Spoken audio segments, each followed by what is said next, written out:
Bonsoir à tous, j'espère que vous allez bien. En fait, aujourd'hui, j'aimerais vous parler de ce que j'appelle des relations en participation. Vous allez vous demander, c'est quoi des relations en participation? Je vous explique. En fait, les relations en participation, c'est exactement comme des sociétés en participation.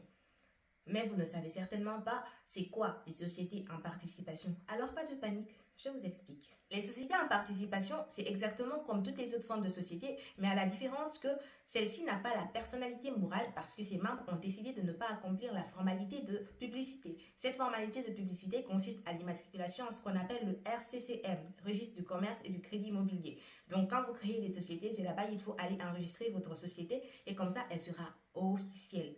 Sans ça, elle n'est pas officielle.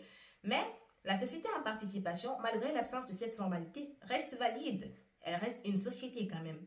Alors, cette société en participation peut revêtir de formes. Elle peut être occulte. Ça veut dire que les membres de la société ont décidé de ne pas en parler à d'autres personnes, à des tiers donc. Ou bien elle peut être ostensible. Donc, les membres de la société ont mentionné le fait de l'existence de cette société à d'autres personnes qui s'appellent des tiers. Ok? Eh bien, dans les relations amoureuses en participation, c'est exactement pareil. Ici, la formalité de publicité, l'immatriculation au RCCM, donc, consiste au fait que les deux parties, donc le couple, va se dire oui, on est un couple. Mais sauf que dans les relations amoureuses en participation, ils acceptent tous les éléments du couple, tous les ingrédients, toutes les caractéristiques du couple, mais non, on ne se dit pas qu'on est un couple. On reste juste un peu dans le flou comme ça.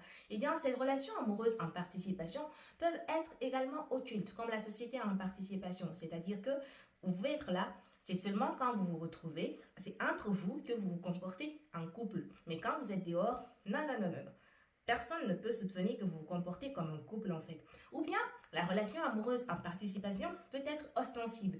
C'est-à-dire que quand on voit bien que vous vous comportez comme un couple, mais c'est simplement que vous n'avez pas officialisé. Vous n'avez dit à personne, vous n'avez pas, même entre vous, vous n'avez pas dit que oui, nous sommes un couple.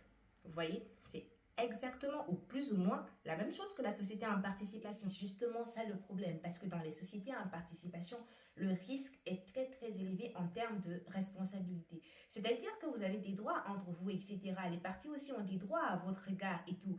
Mais le problème, c'est que vu que vous n'êtes pas officiel, eh bien, votre responsabilité est plus élevée. Par exemple, lorsque la société elle est ostensible et tout, vous avez ce qu'on appelle une responsabilité indéfinie et solidaire. Concrètement, ça veut dire que si un d'entre vous doit de l'argent ou a pris un contrat au nom de votre société en participation, eh bien, on peut vous poursuivre individuellement chacun. C'est-à-dire, on peut demander à Monsieur X de payer la totalité, bien sûr.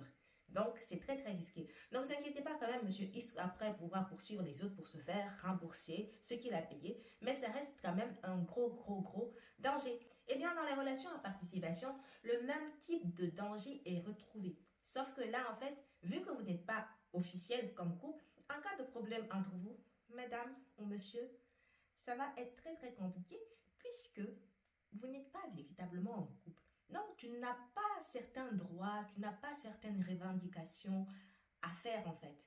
Vous voyez, les relations en participation, c'est dangereux. Faut pas faire les relations en participation si vous n'êtes pas prêt à assumer les conséquences.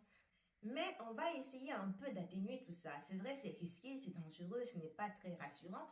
Toutefois, il faut quand même noter que les membres d'une société en participation vont pouvoir rédiger ce qu'on appelle des statuts. Dans ces statuts, on va retrouver les règles de fonctionnement de leur société en participation. Donc, ils vont un peu organiser leurs différentes relations. Voilà, peut-être pourrons-nous trouver une telle solution pour les relations amoureuses en participation, c'est-à-dire donc que les parties d'une relation amoureuse en participation vont décider de mettre certaines règles, certaines bases, certains principes afin de ne pas être trop déçu ou trop blessé en cas de problème. Voilà, j'espère que vous avez compris. Allez, bye, bonne journée ou bonne soirée. Ça dépend de l'heure à laquelle vous allez regarder la vidéo. Bisous dans tous les cas.